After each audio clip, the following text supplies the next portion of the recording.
think we're live. This is RockSim Live. I'm Tim Van Milligan, and we're going to be talking about the RockSim software. If you have never been here before, what RockSim is a rocket design and simulation software, and we use it to figure out how high and how fast and if our rockets are going to be stable. I got a lot of stuff going on here. I got to turn some things off. Let me quit that. Quit that. Okay. Let me open up I think I just killed YouTube. Crap. Am I still live?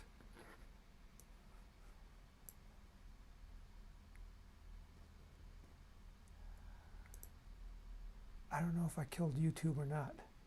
I think I clicked the wrong thing.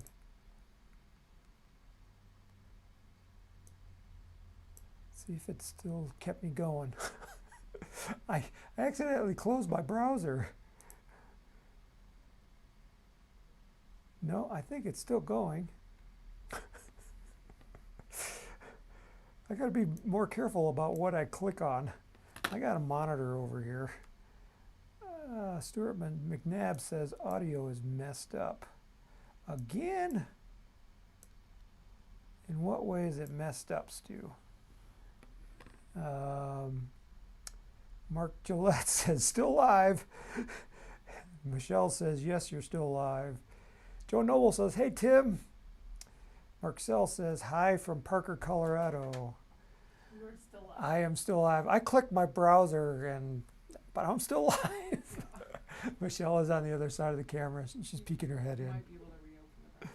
I did open it. It's still there. Okay. So I am still getting... Okay. Stuart McNabb says your audio is duplicating. Are you seeing duplicating audio on your end? Is there comments after that? Because the audio was messed up till you closed your browser and then it was better. And then when I closed my browser, it was better? It was. Yeah, he said that too, but still. Check it. Yeah. Let me know. I hope it's still not duplicating.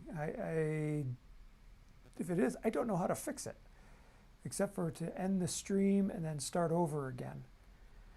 Can you see my screen? What I wanted to do was to open up a web browser and show my screen. So can you see my screen?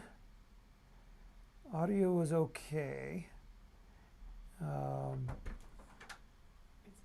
Okay. Everybody says it's fine, which is good. So if you've never used RockSim before, if you come to the Apogee website, our web address is www.apogeerockets.com. Here at the top is a banner for RockSim, but you can also get to it from the shopping menu. You can go down to software, rocket software right here. Then you have RockSim, you have RockSim Pro, and if you have an older version of RockSim, you can do the RockSim upgrades.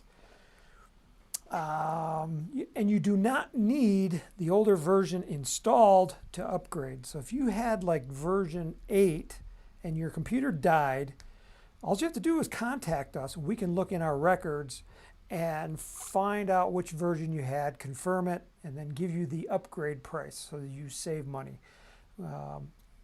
So that's the way we do business around here at Apogee. You can get information on how to use RockSim by going to the How To and Guides menu button here and then coming down here to Software, and you can see there's video tutorials.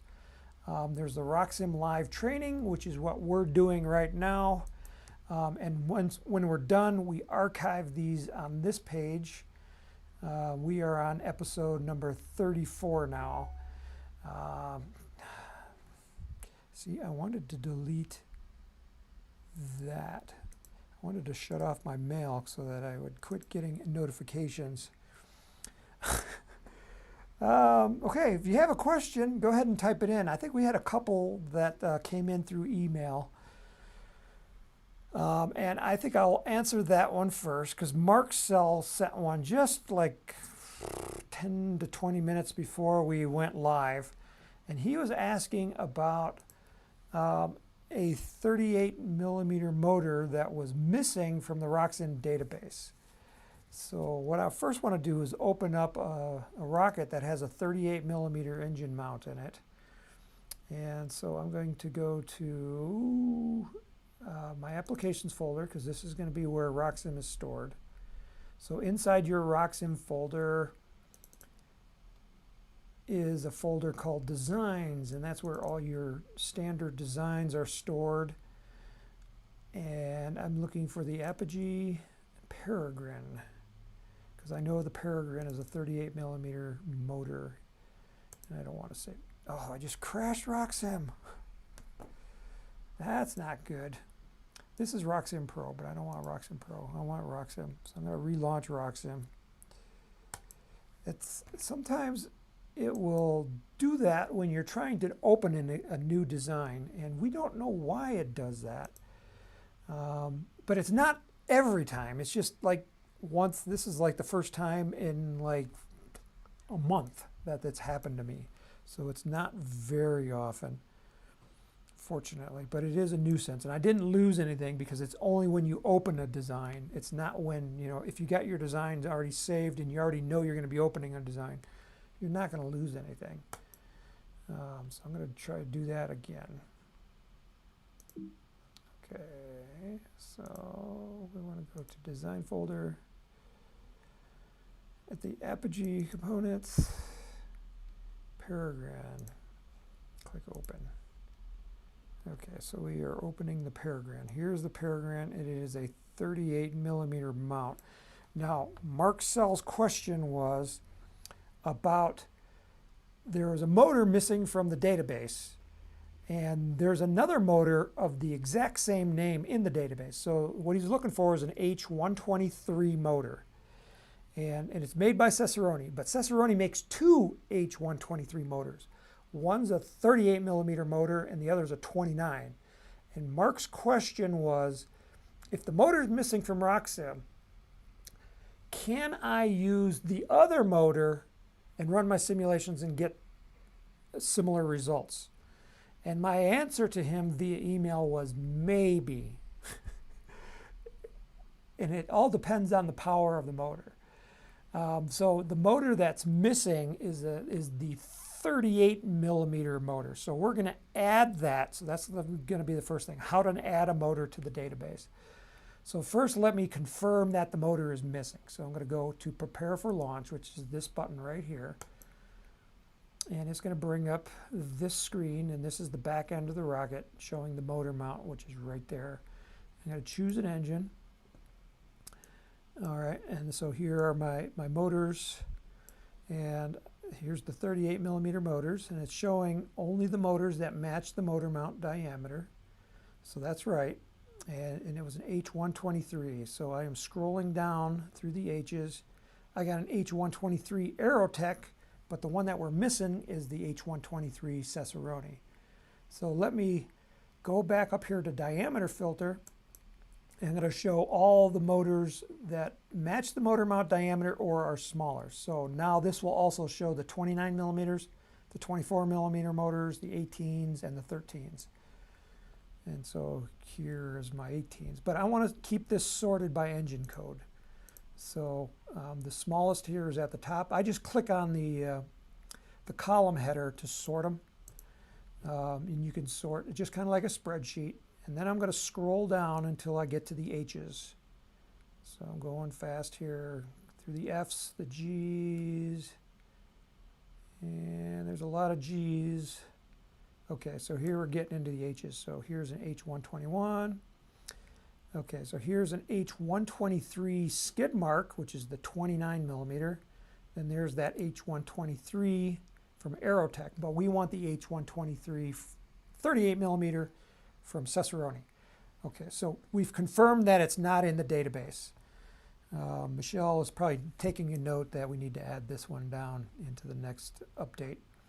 So I'm going to cancel out of this right now.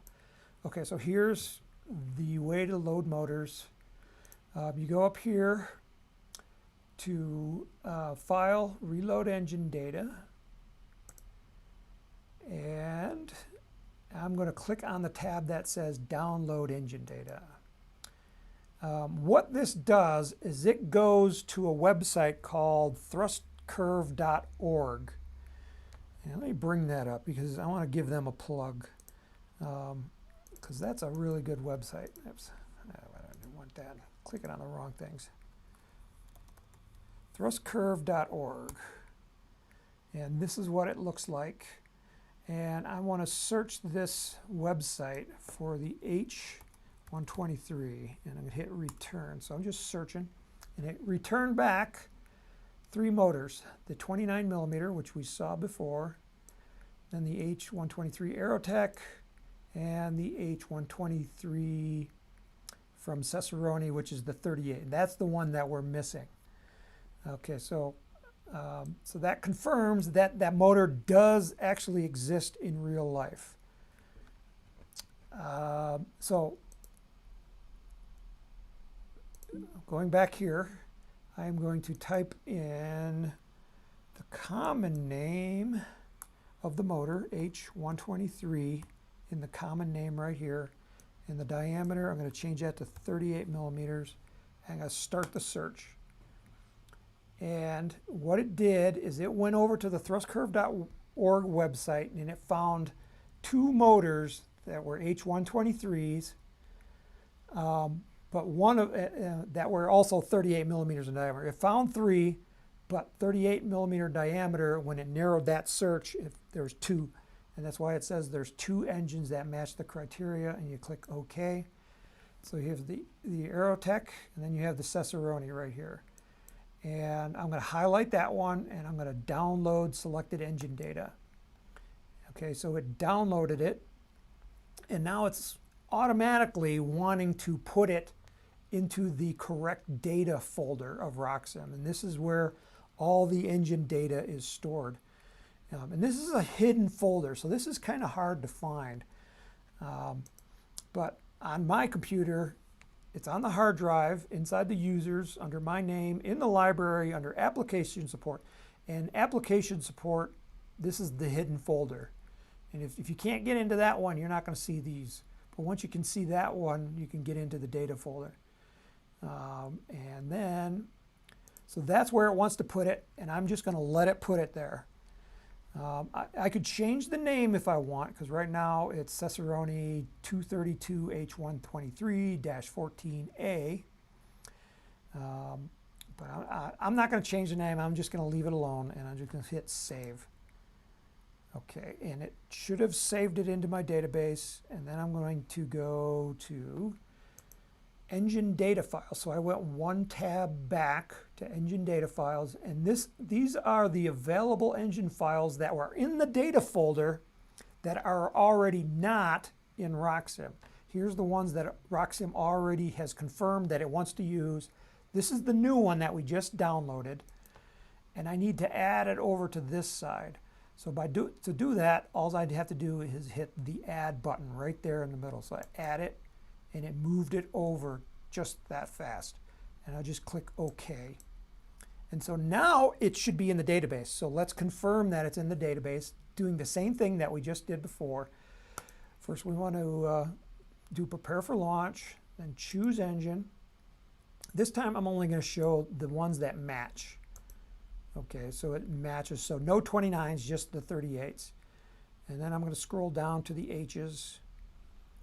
And there it is, the Cicerone H123A, just like we wanted.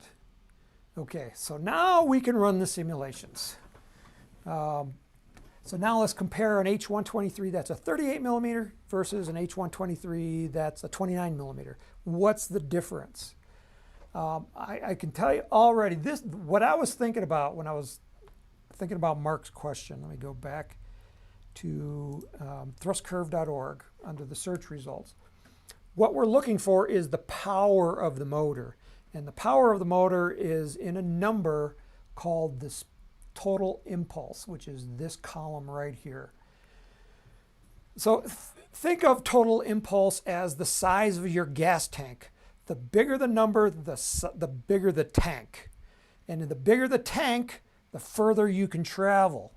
So, so the H123, the 29 millimeter right here, the top one, has a gas tank size of 176.5 newton seconds, and that's the units of measure that we measure this in.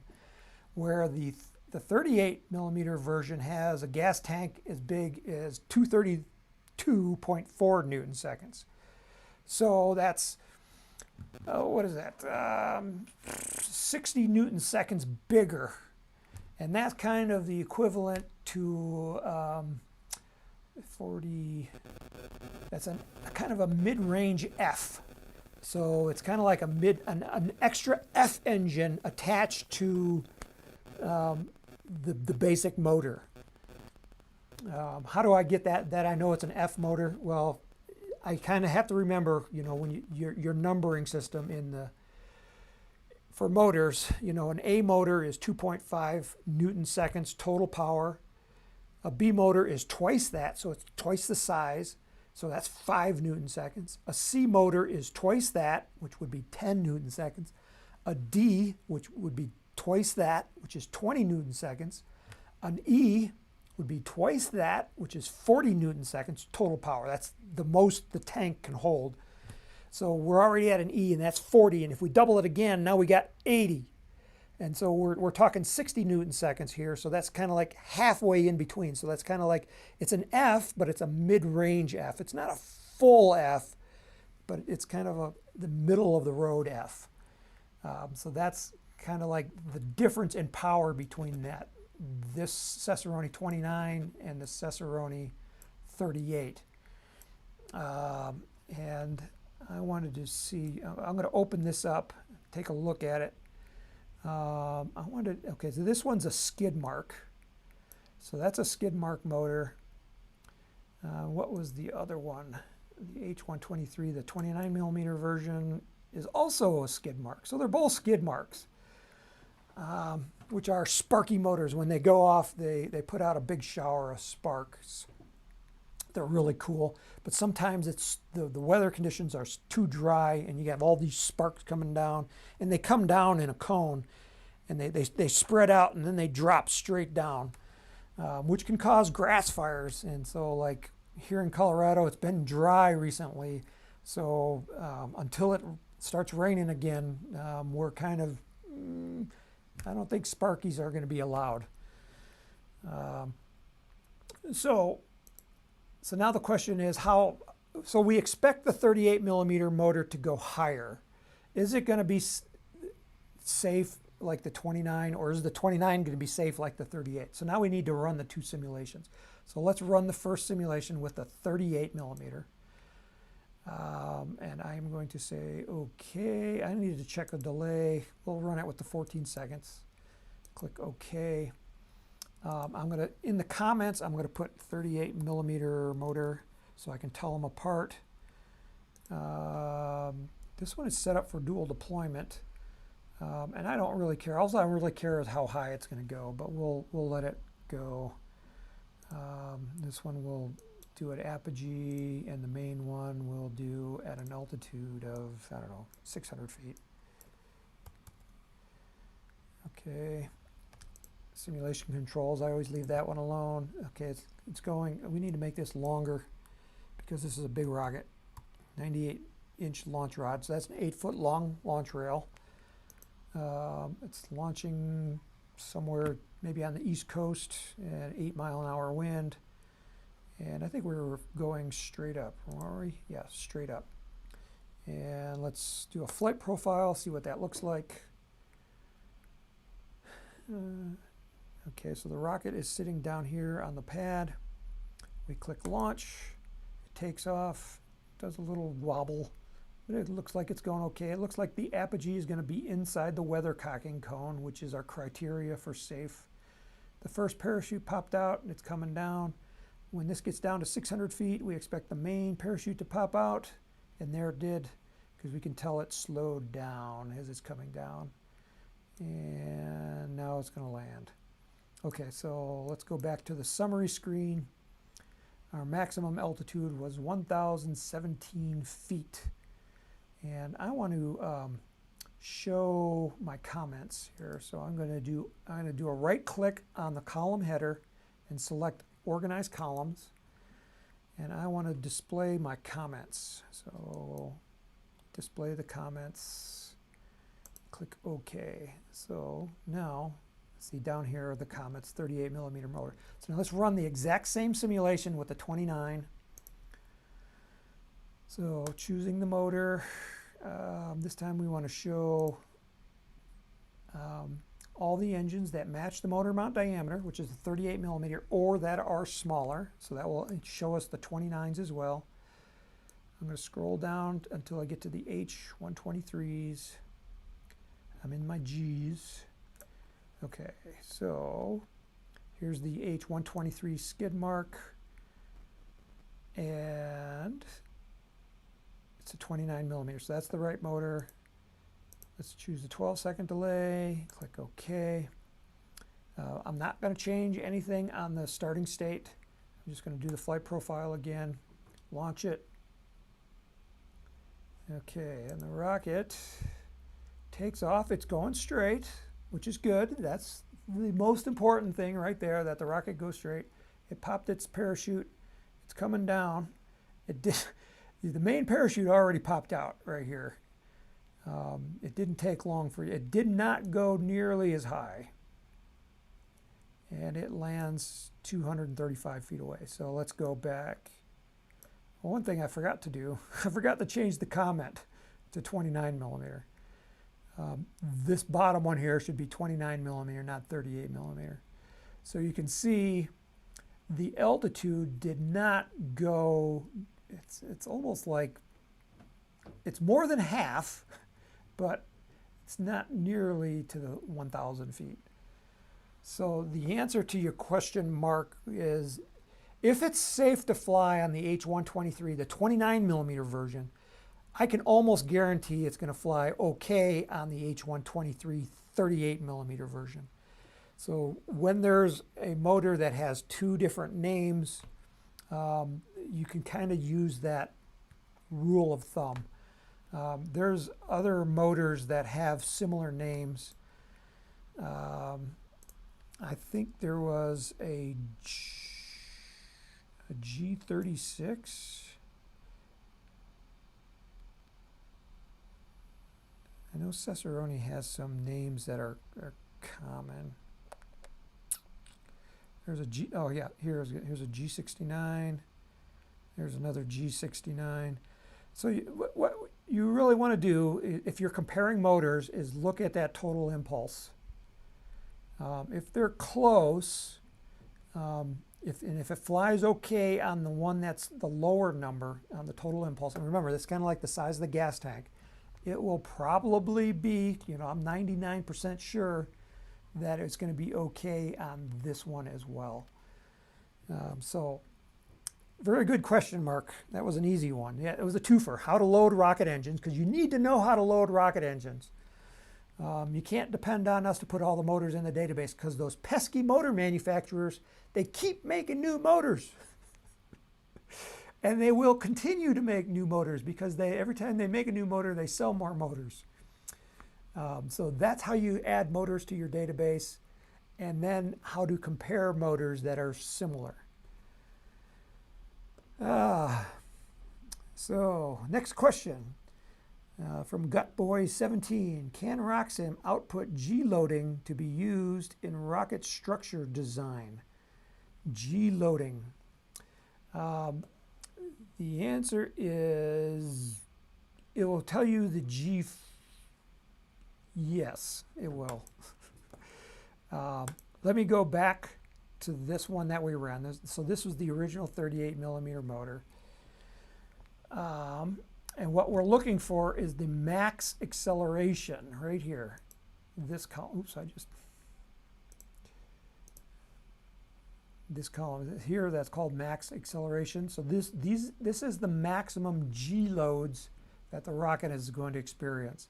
So on the first one, it was 5.19 Gs. The second one was also 5.19 Gs, so that's pretty close. That means they have very similar liftoff thrust. You can see in my simulations here, I went as high as 22.76. Let me sort it by that. Ooh, here's a big one right here. Wow. This one, I don't think, so this is an old simulation, so I don't trust this number because there was a change that we made in RockSim version 10 from version 9. And I can't remember if it was in 10.2 that we made the change or 10.3. But if you look at the graph, you have to see where the spike, maximum spike occurs. And there's two spikes. There's the first spike when the rocket takes off. It's like you're pushing on the base of the rocket and you're accelerating it up and you get a high acceleration. The second high acceleration occurs when the parachute pops out. You know, all of a sudden there's this massive increase in area and your drag goes up phenomenally and you get a deceleration, but it's under the acceleration. Instead of being a positive acceleration, it's a negative acceleration. And the only way to find that out previously was to look in the charts. Now when we do it, we look only going up because most people are confused by this. So if you go to the plots, see it's unable to locate the engine. So that tells me that this is a really old simulation. So if I try to say load engines, it's not going to find the engine. So I should get that error. But it's an I-55 Mellow from Cicerone. So if I go here and look manually through the database, and I scroll down, let me show only the motors that match the motor diameter. If I scroll down to the I's, and I want to get to the I-55s. And remember, they're sorted not by the number, but by the first number following the letter. So a 212 might, so like an I-55 is going to be, see that would be a low thrust motor, so that should be up here, you know, at the beginning in the I's, but it's actually in the middle. It's in the I-55, so we got to look for the I and then the 5. So I'm scrolling down. Here it is, I-55 MY, which stands for mellow, and that's the color. They wanted to make a yellow, but it didn't. It was kind of eh. So then they said, well, it's kind of a mellow liftoff. And let's put in a 9-second delay, and let's launch it. Okay, so the maximum acceleration is, look how low it is now. It wasn't that 99 Gs, but we could actually plot the graph. And now I want to plot acceleration right here, and let's do, I don't know, let's do altitude. Where's altitude? Altitude right there. And I'm going to clear out that one. So we're going to have thrust, acceleration, and altitude. Plot the graph. Okay, so acceleration is the green, and you can see it's very low. It's trying to, where my thumb is the maximum acceleration there, and that spike is the reason that it didn't pick up that spike right here is because is the time step between them. But right here by my thumb, it looks like it's about 3.5 Gs right there. And then it comes down and we hit Apogee, and I'm not seeing my parachute come out. So let me do this and say, let's go at the end of data, and end of data, plot graph. Okay, so here's the ejection charge, and this was a dual deployment rocket, remember? So there's actually two parachutes popping out. The first one ejected right there, that blue line by the thumb of my cursor. And it barely felt the ejection charge right there. No, actually, it was right here, because we had that set to pop the parachute out at Apogee. So why is it showing the ejection charge right there? Oh, because we selected 9 seconds. So 9 seconds after engine burnout. Is that 9 seconds? So if this is 10, 12, 14, and it's kind of like 16 seconds, and it burns out around 6. That might be 9 seconds difference. So that's why it's showing that line there. But the first parachute came out right here at Apogee, because we had set the small parachute to deploy at Apogee. And you can see there's right there by my thumb, there's a little tiny spike going down. But then there's this huge spike right here where the other parachute, the main parachute, deploys. You can see that is an acceleration of well over 7 Gs. So as this it's coming down pretty fast, and all of a sudden that main parachute pops out, and then it slows down instantly. So you can see a second spike right there. So if you are worried about the G loading on your rocket, you got to look at this graph, because it tells you a lot more information than just the summary screen right here. And as I said, because of the time step difference in there, it picked up the wrong number. I don't know why. So hopefully that answered Gutboy 17's question. We have 1977 All Out from the Netherlands. Yay! I like it when we have an international audience. Karen Ma says, should I just use a mass object for a standoff rail guide, or is there a part in RockSim? Standoff rail guides. Okay, good question. So let's make one. So we need a rocket that has a big front end. I'm trying to think in the Apogee website, what rocket do we have at Apogee that has a bigger front end than the back end? So I'm going to go to rockets by manufacturer. This will give me a list of all the rockets. Circe Breeze has one. A Diamondback.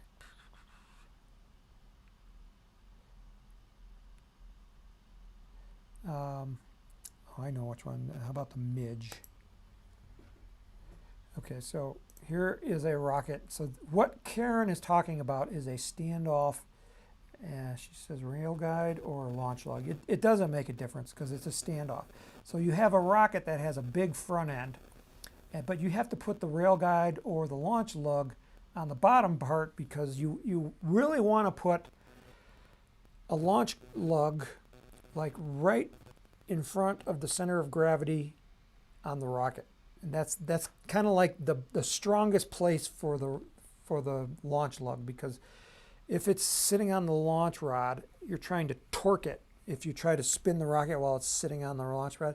And the further away it is from the center of gravity, the easier it will be to snap off. So by putting it right in the middle of the rocket approximately is the strongest part. So if you're just using one launch lug, put it right there. If you're using two, then you want to span the center of gravity. So here's the center of gravity.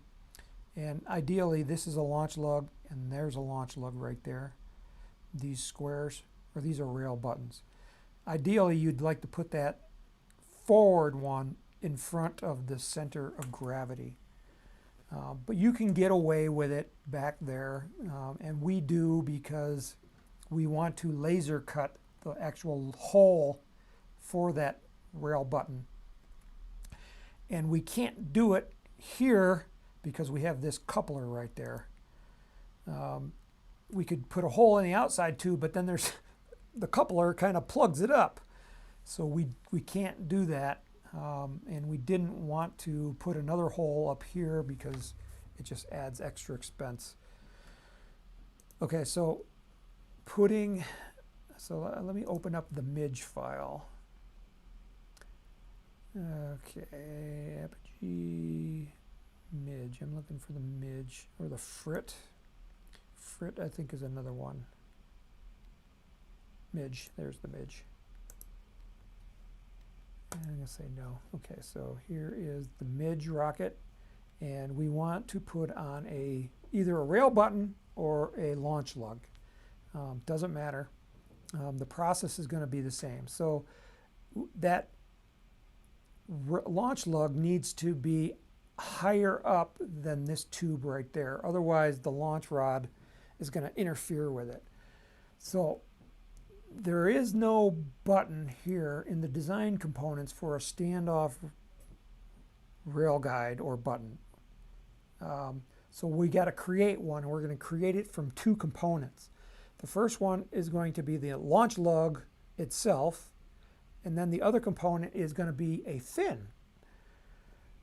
So I'm going to select the tube right here. This is where I'm going to attach it, so I'm selecting it.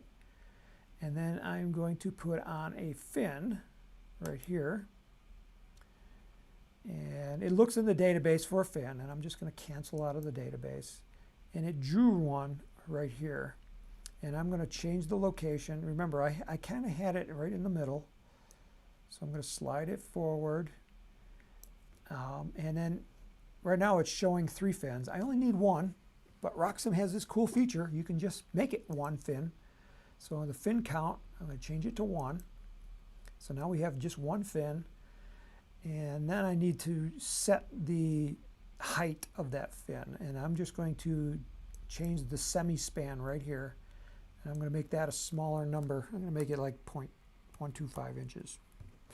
So it looks like it clears. And you can actually measure this.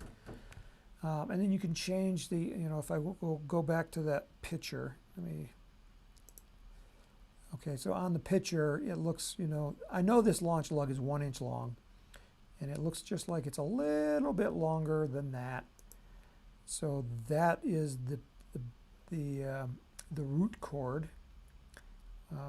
Let's make it like 1.1 inches. And then the tip cord will make 1 inch. And then the sweep length, see how it's sweeping it right here? Let's make it 0.05, and that kind of splits the difference between these two numbers. And so now it looks like it's going straight up. We do have to specify a material, and I'm going to say this one's balsa. The thickness, that looks okay to me. I'm going to click OK. So now we have, I should have called it a standoff. So I'm going to go back up here to the name and say standoff. And click OK. Now to this, I want to attach the launch lug. But by highlighting it, you can see there is the launch lug, which would be right here, is not highlighted, so I can't attach that. But I can attach a pod.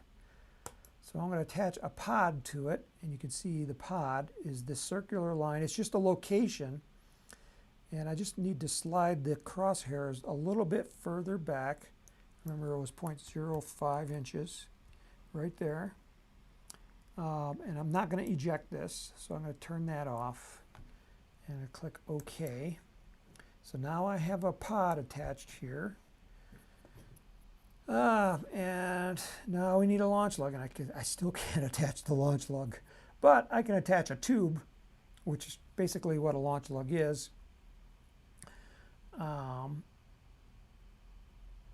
So I'm going to do that. And I'm just going to ignore this, and I'm just going to specify the inside and outside diameter. So now I need to know the inside and outside diameter of a launch lug.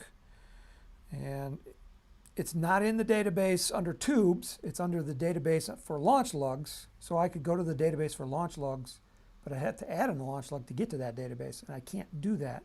So I'm going to cheat. I'm going to go to the Apogee website. And I'm going to type in under the search bar launch lug. And it brings up the 1/4-inch launch lug. We want this particular rocket is pretty small, so I'm going to go 1/8 inch. Okay, and then I'm getting the inside and outside diameter. So here's the outside diameter, 0.162, and the inside is 1.142. So I'm going back here, outside diameter 0.162, inside diameter 0.142. You can see it drew it right there, and then I just need to specify the length of 1 inch, and it drew it.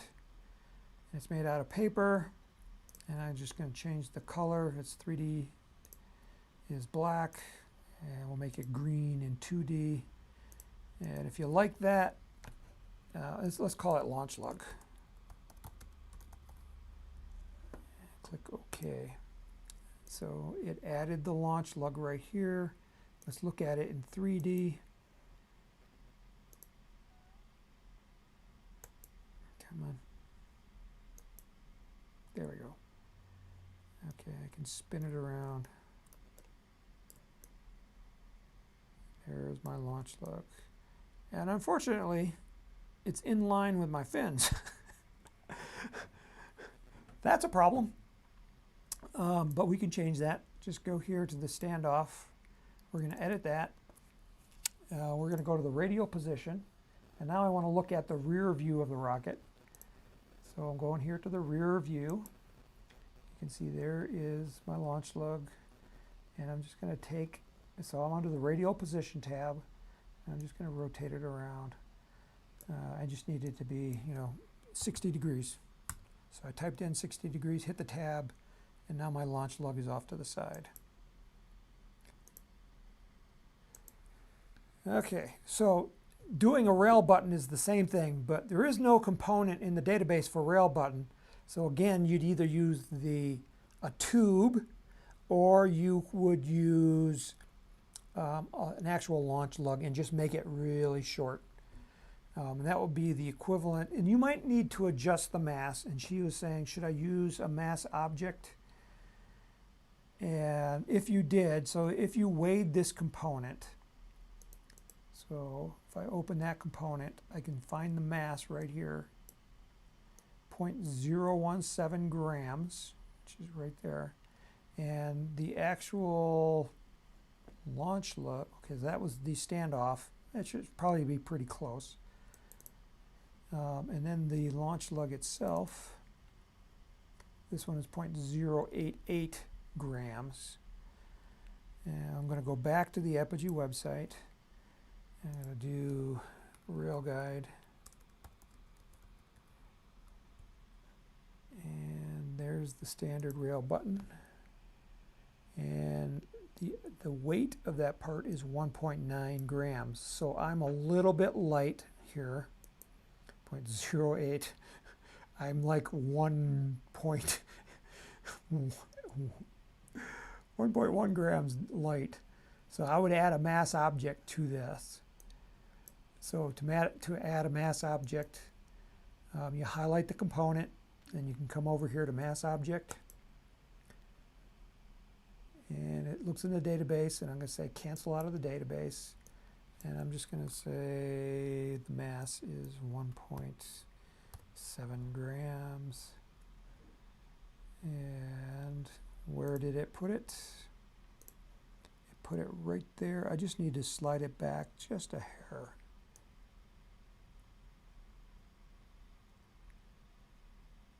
Yeah, right about there. So that is now the equivalent weight, and it will add the drag because it sees the tube and the extra fin there. So that is how you add a rail guide standoff or a launch lug standoff. Both would be the same. Not Ron, not me, said decreasing Mac mouse sensitivity stopped a lot of crashes for me. Can you show how to make the custom fin window bigger? Okay, custom fin window bigger. Okay, so he wants to see a custom fin. So I'm going to add a new fin to the body tube, because this will be just a custom fin. Here's custom fin. Click on that. Cancel out of the database. So here's our custom fin right here, and it's kind of overlapping that one there. So I'm going to slide it way right there. So here's the fin, and he's asking, how do you make the custom fin plan points screen bigger? I don't think he's talking about this screen, because on this screen you just you move your cursor up and down on the screen, and you'll see that it changes to a line with arrows pointing up and down. If you grab at that point, click and drag, it will make that window bigger down here. But then if you come over here to plan points, because this is where you can edit the plan points, now you want to make this screen bigger. So what you have to do is you have to make that one smaller, because you only got so much real estate area on your screen. And you can see by dragging that one smaller, it made that one larger. And you can also do the same thing here on this side. I can scroll it that way to make the plan points smaller, and that makes this bigger, and I can zoom out, and there's my fin. And if I click on it, I can drag those points around. I could make this any shape I want. Let's take that point there and do a chamfer on it. Let's change that just to 5 points. And it rounded it off, but I got a crossed line right there, so I got to undo that last one. If I was trying to... a crash again. Wish the program would have saw that one. Reopen. Let me see if there's any more crashes. Unfortunately, they're very rare, but they happen when I'm pushing the envelope.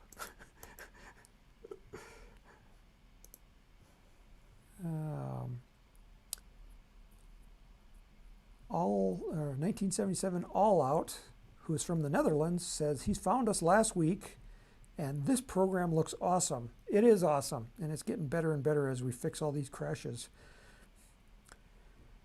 Tom says construction always adds a bit of weight to a rocket.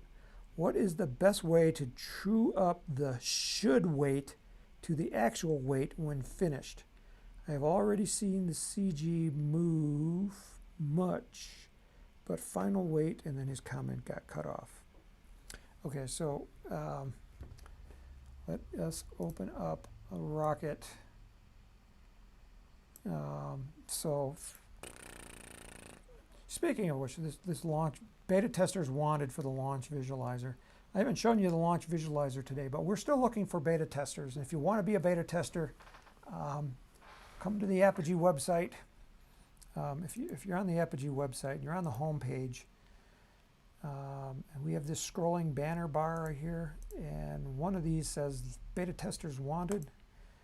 And if you click on that, it will tell you the process of becoming a beta tester. So what is the launch visualizer? The launch visualizer shows you a better view of your rocket, so you have more information about your rocket's flight.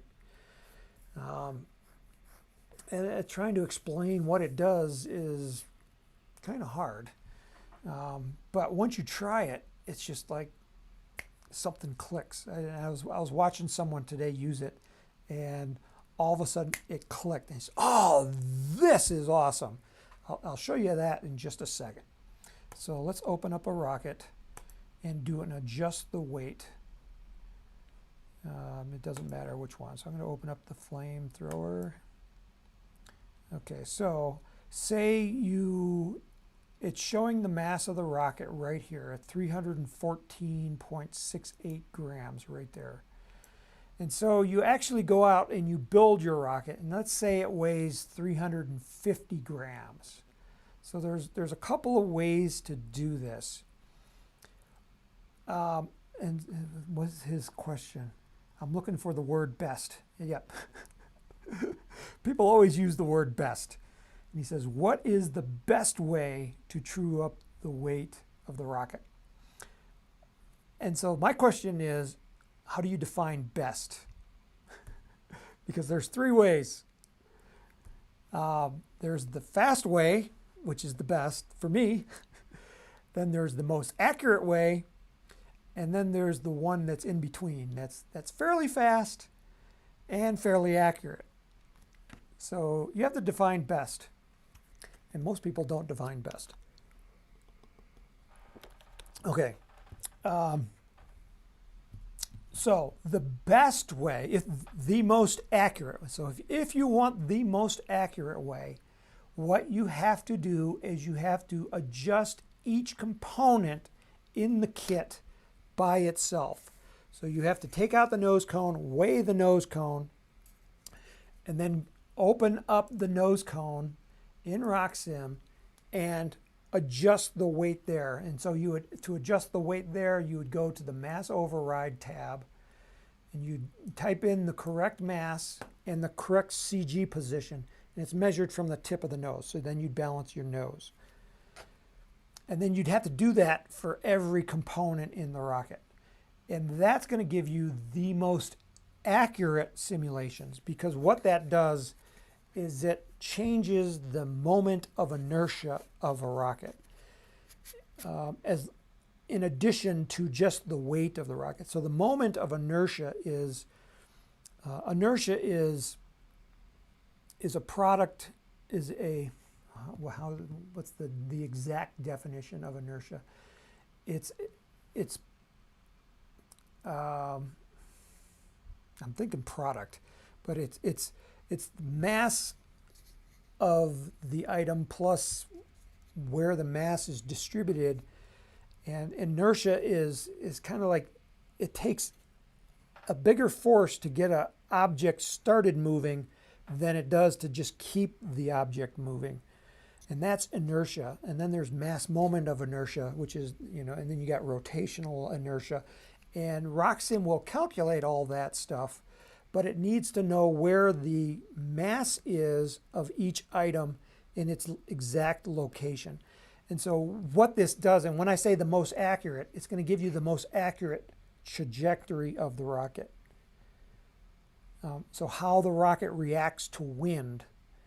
And how it reacts to wind is how it is going to affect the altitude of the rocket. So that is the most accurate. And then the quickest way to do it is on the screen, on the main screen of RockSim. There's also a mass override tab here. And I can just take the completed weight of the rocket and just weigh the rocket and find the center of gravity. And that's easy to do because you just balance it on your finger. And then you measure from the tip to where it balances. And you need those two numbers. And so you have to put in the weight.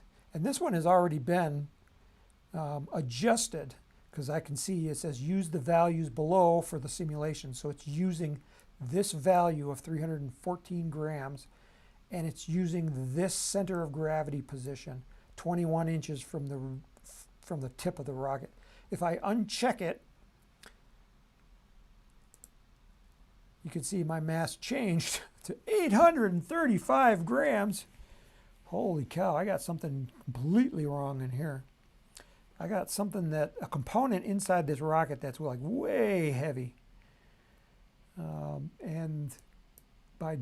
So that's the fast way, is just by checking the little box, putting in the weight.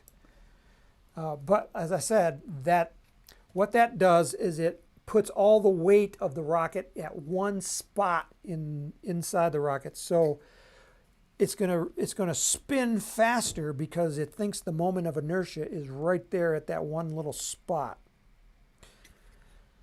It's the fast way, but if accuracy of your trajectory is most important, then you might not want to do that. And then what was the third way?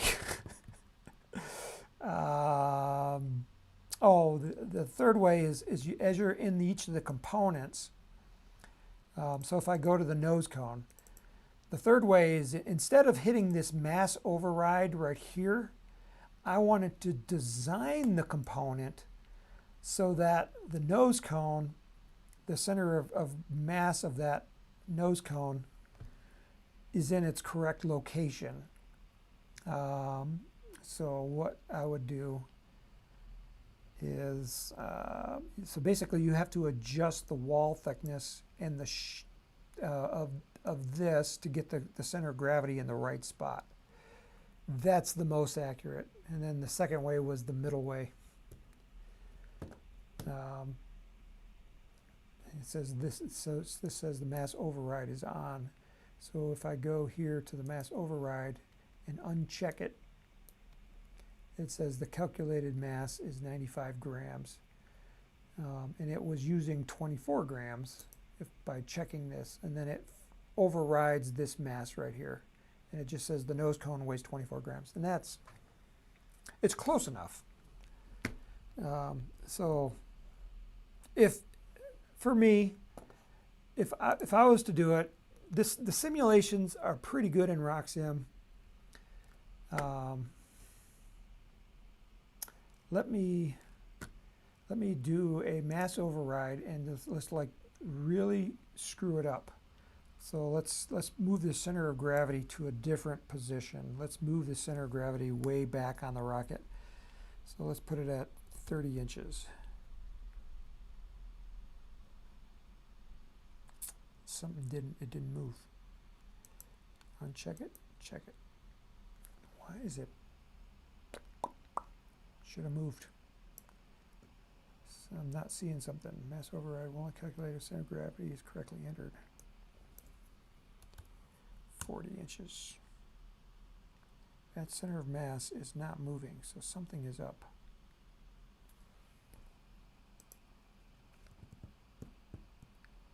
Yeah, I don't know. I have to think of what am I doing wrong here, because normally it moves.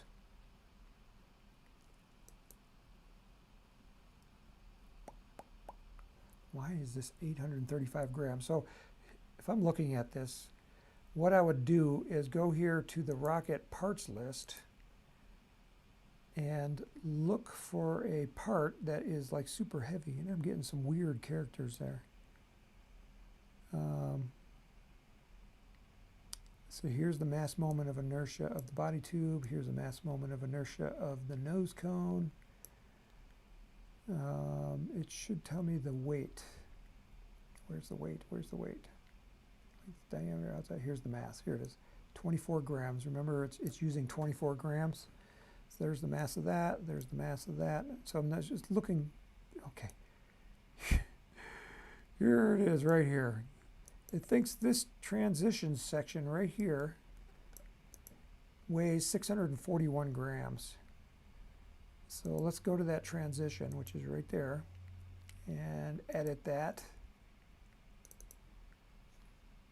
A component mass. See, it says it's solid. That's not a solid. That's a hollow part. So when I change it to hollow and give it a wall thickness, let's call it 0.045 inches. It says it's 54 grams. Now, if I want to really find out what that weighs, transition into the search bar. There's the transition that's used in the kit, and it says this weighs 49 grams. And I have 54 grams, so I am pretty close. So what I would do to get that to 49 grams is to change the wall thickness here. So 48.5, so it's going to be 0.05, 49.16, 49.1 right over here. Look at that. Click OK. All right, so now the center of gravity moved. So now if I go over here, okay, see, it moved.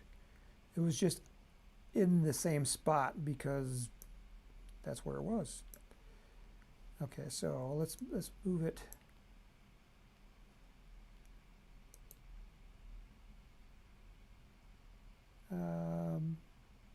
CG location 24. It says it should be using 40 inches.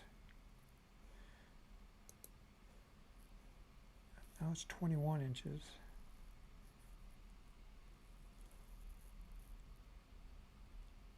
It moved back, but it didn't move back all the way. I'm missing something else.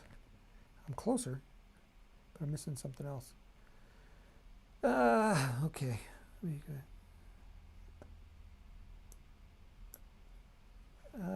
Okay, so oh, now it moved. What did I just click on? I clicked off the screen and then came back, and then it moved. Well, good. Okay, so that's what I wanted to show. But I don't want it to go that far back. Let's go 29 inches. 29 inches. Okay, so there it is right there. I'm going to do a file save as. I'm just going to throw this on my desktop. CG aft. Put it on the desktop. Hit save. Okay, so there's the rocket. Now I'm going to go talk about the launch visualizer. So the launch visualizer is online, so you don't need to load any software. You just have to go to the right website. And let me open that up here and bring it back as soon as it opens. Come on, launch visualizer. It's loading.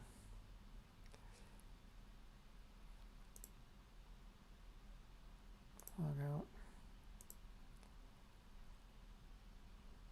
I need to log in. Okay, logging in. Okay, so I'm bringing up the launch visualizer. I need to make the screen just a little bit smaller so you can see it.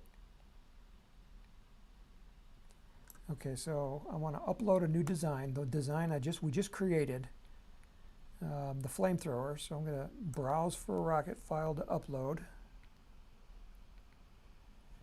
And go to my desktop and flamethrower FCG, load that in there. I say upload. And the design that we just created has now been uploaded to the internet, and it will display the rocket sitting here on the pad. So that's the rocket that we just did, and the CG should be way far back on this. So let's load some rocket motors in this. Choose an engine. Let's load, I don't know, Estes D12. We'll put a 7-second delay in there. And then load all. So this is a cluster motor rocket. So we loaded that, so the motors are loaded. And the flight events says deploy at maximum ejection delay. And that's okay. And then we'll just launch it. And since we saw this last week, we changed the launch button. I think I might change it again. Does this, when you see this little logo here, does it make you think you want to press it? I don't think it does. I think it looks really great, but it looks more like an icon. So we're going to simulate this launch. And what it's doing is it run the simulation on our servers, and it's loading maps, and it's going to show us what this rocket looks like in a launch simulation. And I think I'm underground. Yes, I am underground. My rocket is underground. See, that's why it's black right here. It only goes, let's launch it anyway, so it comes out of the ground. And let's zoom out so we can get a better perspective. Pause this. It still sees it underground right here, but it's definitely out of the ground right here.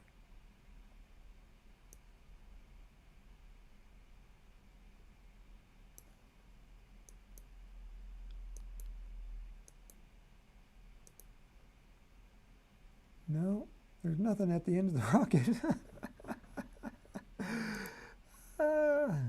Oh, now it's underground yet. I got to figure out why it's underground.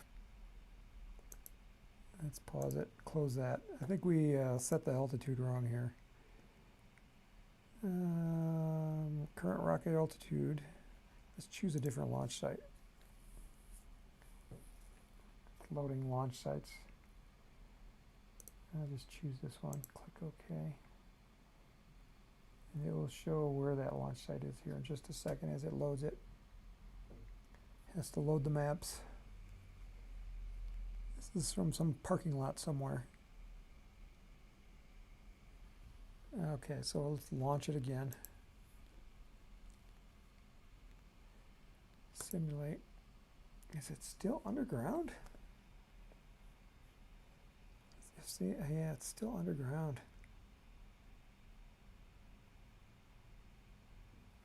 Yeah. Let's try a different rocket. Maybe it's the rocket. Let's browse. Oh, I don't want to do that. I don't want to upload a new one. I want to just look and select one. Let's try the diamond ring. Select that.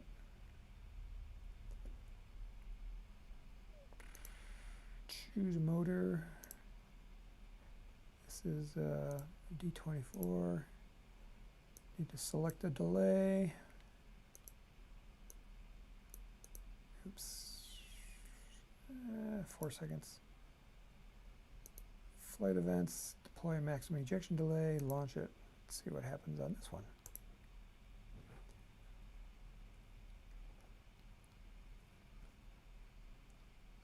I'm still underground. This is no. No, it's actually this one's working this time. Must have been something with that rocket. It's actually coming from outside of this building right here, from this parking lot. And let's see what happens when we launch this one. Comes out of the building, and try to rotate it around. Wow, that rocket went high, went higher than the mountains. We're at 1,000 feet. Oh, there's taller mountains in the background.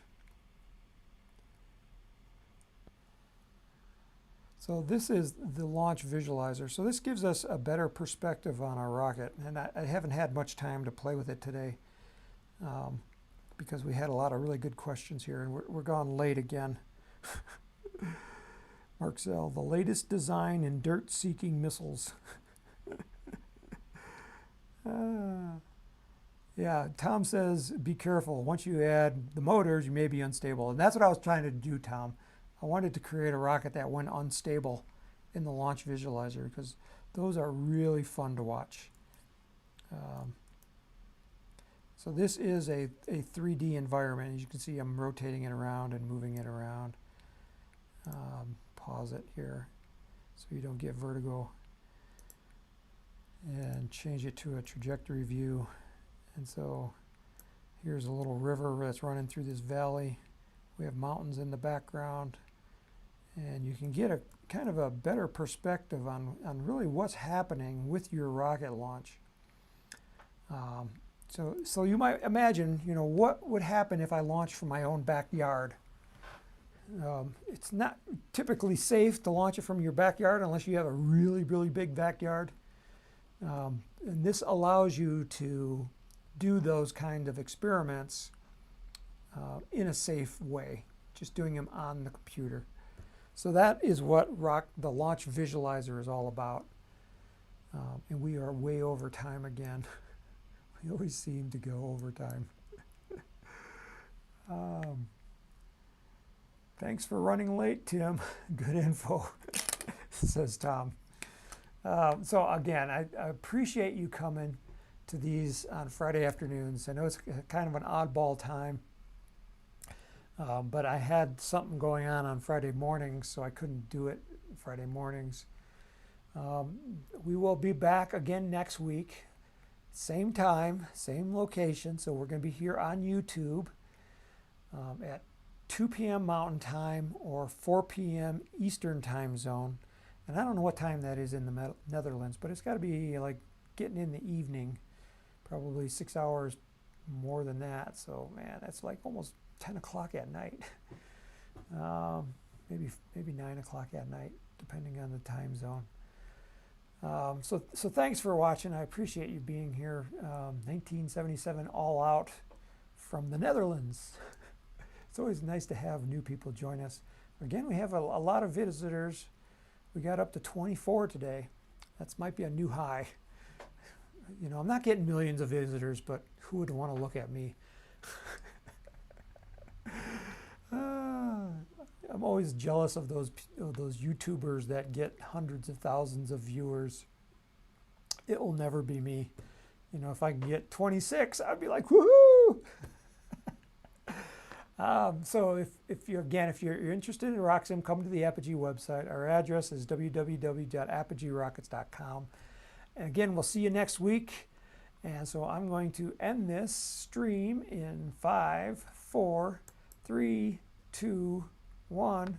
Go out and launch something.